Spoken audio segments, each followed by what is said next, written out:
Друзья, доброго времени суток, меня зовут Артем.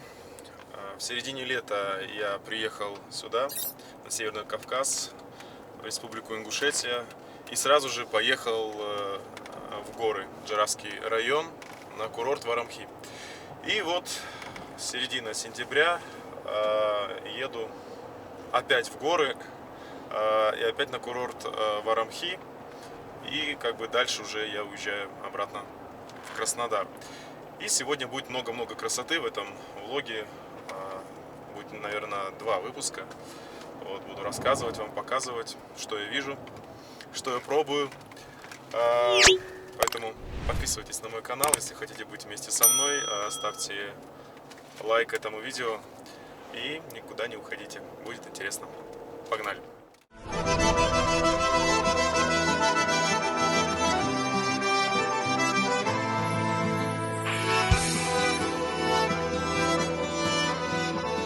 Сразу мне хочется рассказать про дорогу, по которой я еду в Джаравский район, на курорт Варамхи, потому что ее когда-то здесь не было. И вообще здесь были труднопроходимые места, везде были горы. А как видите, горы Кавказа, они молодые и очень такие дикие.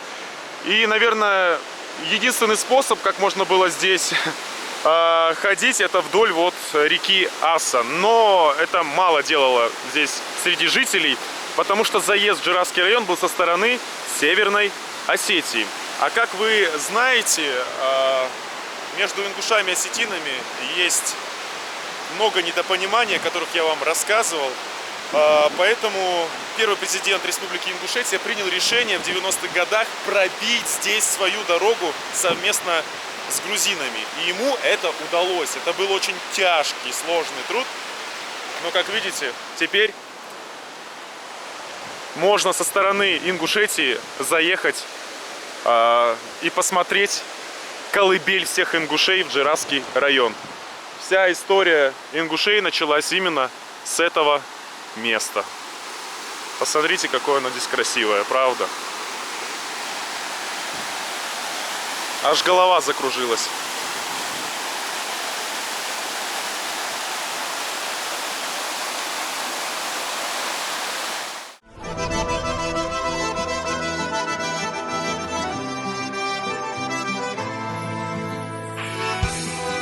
Кстати, заметил такую вещь, что здесь вдоль дороги очень много мест для отдыха. Либо есть беседки, либо вот такие скамейки и стол, где вы сможете отдохнуть со своими близкими, родными, либо друзьями. Единственная просьба: за собой нужно убирать мусор, а не оставлять его здесь. Посмотрите, в камнях. Ну что это такое? Ну это же жесть полная. Зато есть, как говорится, на чем пожарить шашлык. Тут же есть еще розжиг, дрова, пожалуйста. Ну а самое главное, это река Асса, которой я сейчас спущусь. Вот у меня просто вопрос.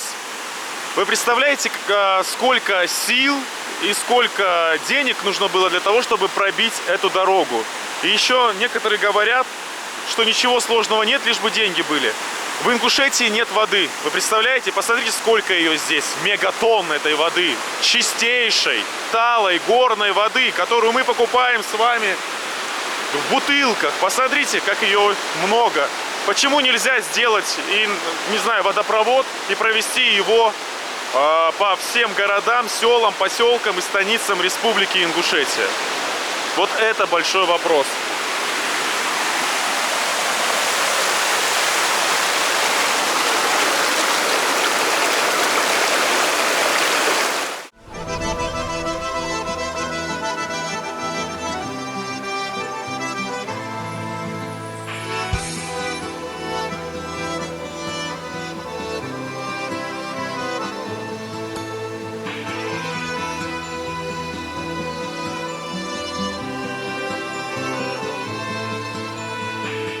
На самом деле водица-то холодная.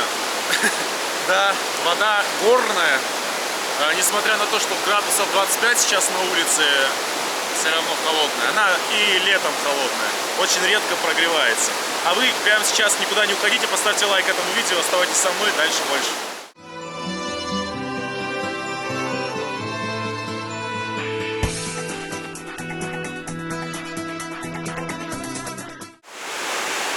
Здесь один из лучших видов на реку Аса. Я решил немножечко, в общем, рискнуть и спуститься. Здесь, видите, сухостой какой красивый. И спуститься туда, поближе к реке. Да, опасно. Осторожнее, торопиться здесь не нужно. Если упадете в Ассу, не спасетесь насмерть, она вас унесет.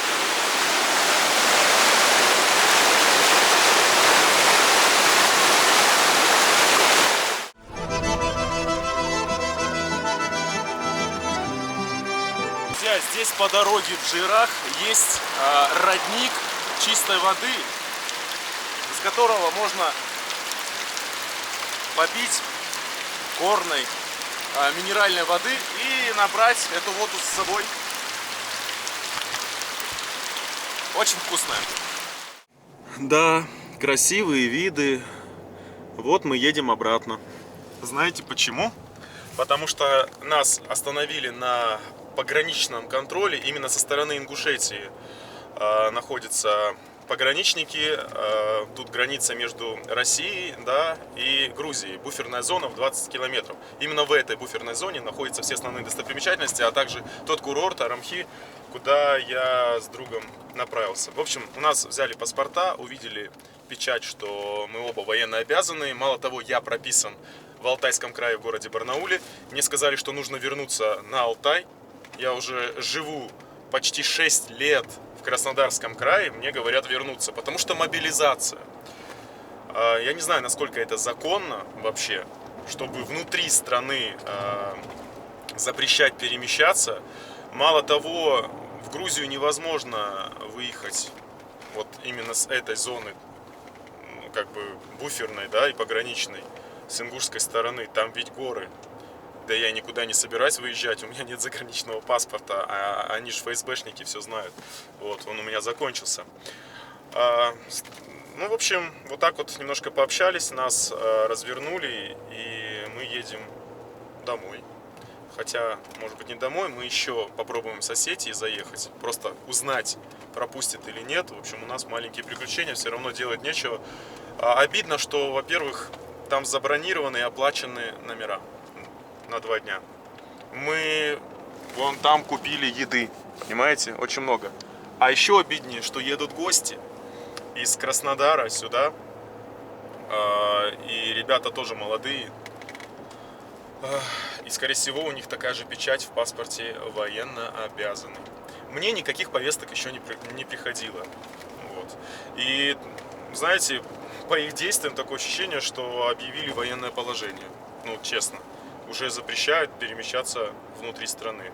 Хотя ребята едут, их там тоже, возможно, могут тормозить на посту в Северной Осетии, откуда я знаю. Там вообще пробка, черт знает сколько километров от Кабардино-Балкарии вплоть до Грузии. И самое главное во всей этой истории, знаете что? Это то, что все те, кто сейчас стоят в пробке, чтобы выехать из России и заехать в Грузию, у кого в паспорте Российской Федерации во внутреннем нашем стоит такая же печать военно обязанный, их развернут, их не запустят. Заграничный паспорт роли не играет, понимаете?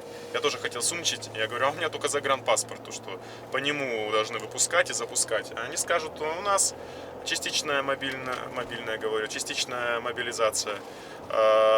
Предъявите паспорт гражданина Российской Федерации. Все, не предъявляйте, до свидания, адьос, домой. Вот такие дела. Ну, не знаю, сейчас посмотрим, что там будет дальше. Едем объезжать.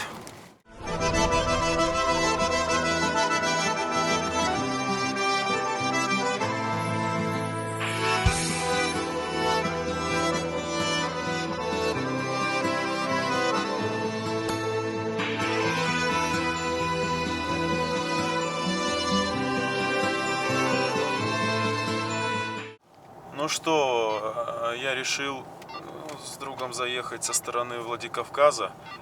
позвонили на ресепшн Армхи, курортного комплекса. Уточнили информацию, сказали, что да, через Владикавказ, да, через Северную Осетию пропускают. Не знаю, как-то странно в общем.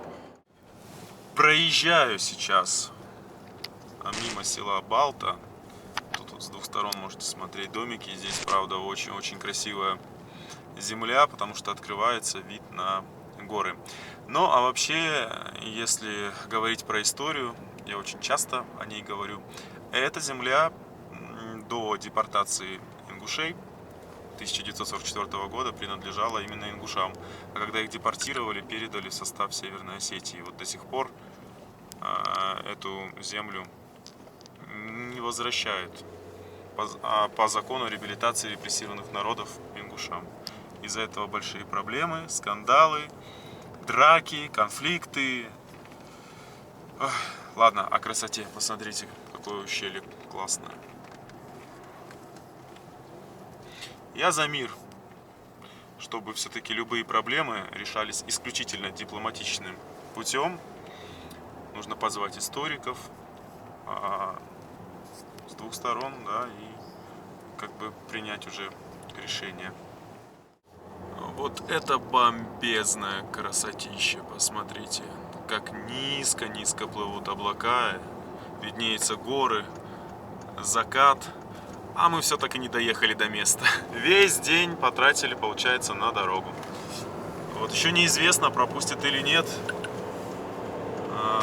Это будет дальше известно. Ну а вы пока поставьте лайк и подписывайтесь на мой канал. Смотрите за путешествиями. Да, вон она начинается пробка на Грузию, действительно, это правда. И стоят фуры очень большие и простые машины. Вот, ребят, смотрите, стоят огромные пробки, и мы тоже в нее встали. Справа фуры, но фуры здесь достаточно часто стоят, а вот простые легковые автомобили не стоят. Нам нужно сейчас будет проехать метров 500, чтобы повернуть налево и дальше поехать вот туда, вон в горы. Посмотрим, сколько будем здесь стоять. Я не понимаю, что люди хотят. Но, кстати, большая проверка идет на въезде в Северную Осетию. Там пост очень большой. У нас есть гости, ребята сюда едут из Краснодара, и они 200 метров в час продвигаются. Там вообще нереальная пробка. Я вообще думаю, что они не доедут. Они даже, по-моему, и до Северной Осетии не доехали. Они около Нальчика. Вот, развернутся и поедут обратно домой. Вот такая ситуация сейчас.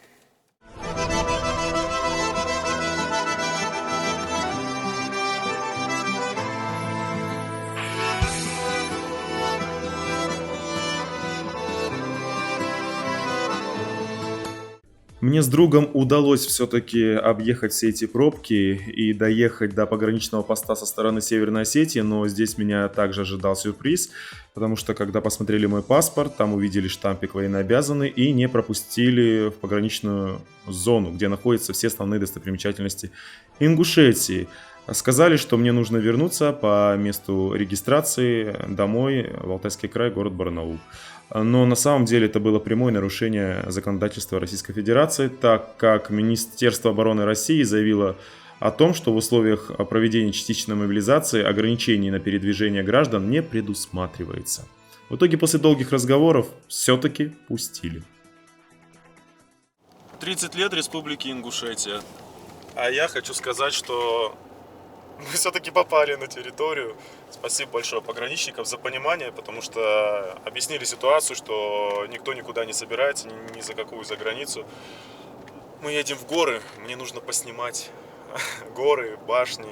Может быть, это последний раз, откуда я знаю. Да, Владимир Владимирович, кто его знает. Надеюсь, что все будет хорошо. Вот такие вот дела. Немножко радостно даже, потому что реально как будто я попал, помню, вот в такую ситуацию в 2019 году на границах Польши и Украины. Вот у меня была такая же история. После того визита меня внесли в экстремистский список украинский миротворец, за то, что я сказал, Крым это Россия. Просил остановить войну на Донбассе в 2019 году. Меня не услышали, мне угрожать стали и занесли вот в этот вот вонючий список. Ну, как говорится, я не отчаиваюсь, все хорошо. Ребятушки, слава богу, я с друзьями доехал. Некоторые, правда, еще мои знакомые и моего друга знакомые едут. Сюда мы приехали, потому что у моего друга день рождения, юбилей, поэтому в понедельник не удалось отметить, решили сейчас, да, на выходных. Так, я нахожусь на курорте Варамхи, вы его много раз видели, и здесь, как символично, стоит военный автомобиль. Прикольный, причем по горам кататься. Я бы на таком прокатился, если было можно. Тут, в принципе, ну да, не сложно. Я счастливый и довольный. Да, Столовую гору накрыло облако. Дождя нет, здесь обещали дождь, но в горах всегда переменчивая погода. Главное, что здесь, слава богу, я доволен. Я думал, не получится, прям реально такое приключение. Смотрите, какой здесь нереальный просто закат. Красотища. Вот не зря здесь старейшины в Ингушетии, на Кавказе говорят, чтобы ингуши, да, молодежь, и призывают беречь горы и знать свою историю. Это очень важно. Поэтому, ингуши, берегите свою колыбель, как зеницу ока. А в моем блоге всегда есть кошки, коты, да? Они меня преследуют. Да, кошки-коты правят этим миром. Да лучше бы кошки и коты правили этим миром, может быть, мир был бы добрее, да, киса? А то что-то как-то все на негативе в этом мире. НАТО нас не любит, представляешь? Не любит нас НАТО. Не любит Россию. Друзья, небольшой рум-тур, где я здесь буду проживать. Ранее я останавливался здесь, в главном корпусе. Можете посмотреть мои блоги. Также я жил еще наверху, в домиках. Там есть теперь старая зона и новая зона. А теперь мы решили вот пожить в таких апартаментах. Сразу начну с цены, без всяких скидок. На 6 человек 10 тысяч рублей. Ну, то есть, если вы едете в большой компании, то это выгодно. Если вы едете вдвоем, то это не очень выгодно, это дороговато. Значит, апартаменты состоят вот из такого большого холла, где есть хороший небольшой холодильник. Это мы уже вещи просто свои занесли. Чайник, газ в горах. Да, Ингушетия газифицирована на 99%. Есть микроволновая печь, есть посуда, чайник, даже электрический чайник на случай, если здесь газ отключат. Разные вот чашки, я не понимаю, зачем мы тогда покупали одноразовую посуду, думали, что здесь не будет. Вода, кстати, вода здесь бежит чистая, ее не нужно фильтровать, чистая горная вода. Стол. Да, карта мира, правда, сейчас путешествовать невозможно из-за частичной мобилизации. Спальня номер 1, здесь 2 раздельные кровати, есть стол, кстати, где я буду работать, делать, например, свой блог. Вот вторая кровать.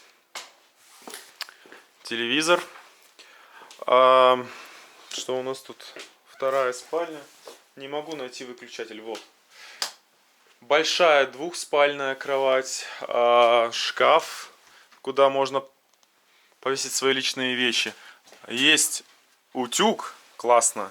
Туалетная бумага. Тоже немаловажно. Фен. Представляете? И еще 2 дополнительные белоснежные подушки и также простынь. Вешалки, разные тапки, короче, там, гладильная доска, сушилка. Всем привет. Подустал немножко. Круто. Ну и, наверное, самая главная часть, которая меня удивила, здесь находится своя личная сауна. Как вы видите, положили гель для душа, тапочки, полотенца. Вот. Чтобы включить котел, следуйте инструкциям. Хорошо, это потом разберемся. Ну и вот сама сауна. Финская сауна. Ладно, ингушская сауна. Блин, это круто, ребят. Такого еще не было. Ой. Так, ну что еще здесь есть? Ну, конечно, покажу вам самое главное, санузел. Здесь есть туалет, опять раковина и душ. Не ванна, а душ. Как-то так. Да, вот гости приехали. Я снимаю. Вот, если вам понравился, то ставьте лайк. А если есть какие-то вопросы, то задавайте их в комментариях. Так прошел мой первый день на курорте Варамхи. Еще будет несколько выпусков, поэтому подписывайтесь на мой канал. Обязательно ставьте лайк, нажимайте на колокольчик, чтобы не пропускать мои новые видео. И я с вами не прощаюсь, я говорю вам до встречи. Увидимся в следующем влоге.